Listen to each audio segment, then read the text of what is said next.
Եթե Հալիձորի ճակատամարտից էլի մի բան էլ ավելացնեմ, ես կարծում եմ, որ նման ճակատամարտեր ավելի կարևոր, ավելի քիչ կարևոր, բայց նման ճակատամարտեր շատ են եղել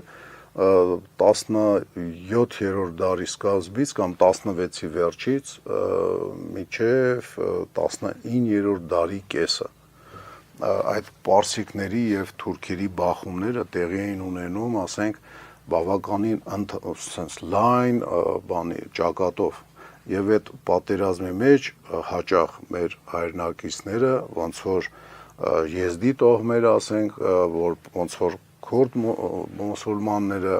ոնց որ ասորիները, մենք ներքաշվում էին մասամբ կամ ամբողջությամբ այս մի կողմ կամ ներքաշվում էին այս մի կողմ, դու անտարբեր չէր կարում, դու ուրիշի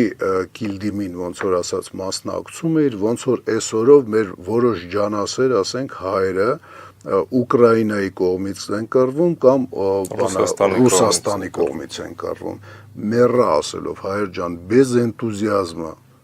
դա ձեր երկրորդ տունն է, ես բան չունեմ ասելու, դուք ունեք որոշակի պարտականություններ, բայց առանց ավելնորդ էնտուզիազմ, էլի, որտեվ այն թվերը, որ լսում եմ, չեմ էլ ուզում բարձրաձայնեմ, հայերի զոհված ընդեղ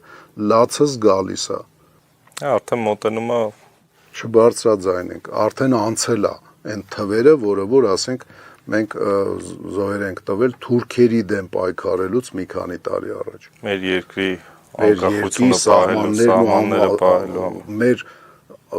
երեխաների եւ ասենք քաղաքացիականների կյանքը պաշտպանելուց, ավել արդեն այնտեղ